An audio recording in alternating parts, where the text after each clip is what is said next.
بسم اللہ الرحمن الرحیم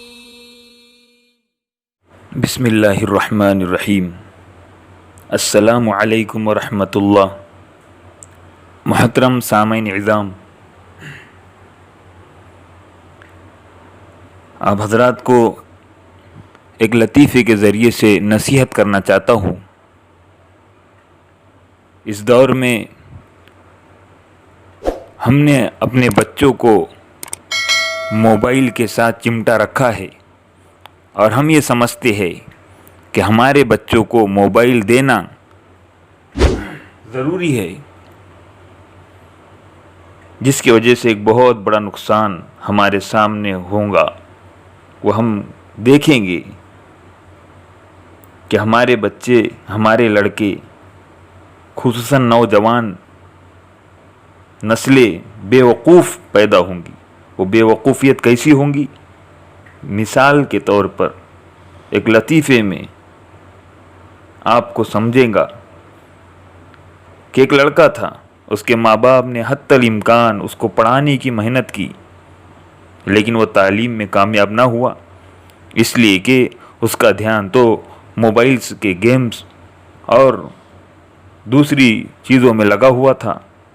پڑھائی میں نہ اس کا دل ہے نہ دماغ ہے۔ اب وہ جوان ہو جانے کے بعد کوئی بھی کام کا نہیں رہا، اب وہ عادی بن گیا تھا موبائل کا، ایک الگ ہی دنیا میں جی رہا تھا۔ بس پہننے کو اچھے کپڑے چاہیے، وقت پر کھانا چاہیے، ہاتھ خرچ کے لیے پیسے چاہیے، اس کو گھر کی کوئی فکر نہیں۔ ایک دن اس کا باپ گھر پر آیا، اپنے کام سے محنت مزدوری کر کے وہ لڑکا بیٹھے بیٹھے کھانا کھا رہا تھا، نوجوان ہٹا کٹا۔ باپ کو بیٹے کا وہ بیٹھ کر کھانا کھانا دیکھ کر بڑا غصہ آیا۔ غصے میں آ کر باپ نے کہا کہ کتنا ہی بے شرم لڑکا ہے کہ بیٹھے بیٹھے کھانا کھا رہا ہے، تجھے شرم نہیں آتی؟ ڈانٹ ڈپٹ کر کے باپ تو چلا گیا۔ جب دوسرے دن باپ گھر پر آیا تو کیا دیکھتا ہے کہ وہ لڑکا کھڑا کھڑا کھانا کھا رہا ہے۔ اس طرح سے کھانا کھاتے ہوئے اس کے باپ کو اور غصہ آیا اور کہنے لگا کتنا بدتمیز ہو گیا ہے تو، کہ تجھے کھڑے کھڑے کھانا کھاتے ہوئے بھی شرم نہیں آ رہی، ایک تو فکٹ کا کھانا، کام چور ہے تو۔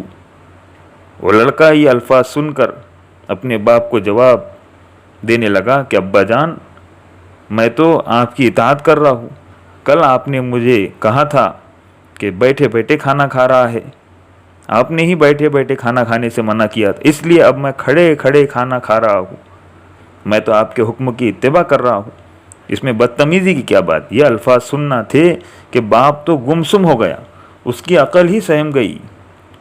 میرے دوستوں، بعض لڑکے ایسے ہی ہوتے ہیں کہ ماں باپ کی لاڈ پیار محبت میں جب جوان ہوتے چلے جاتے ہیں تو پھر کیا ہوتا ہے، پھر ایسی حالات سے ماں باپ کو دوچار ہونا پڑتا ہے۔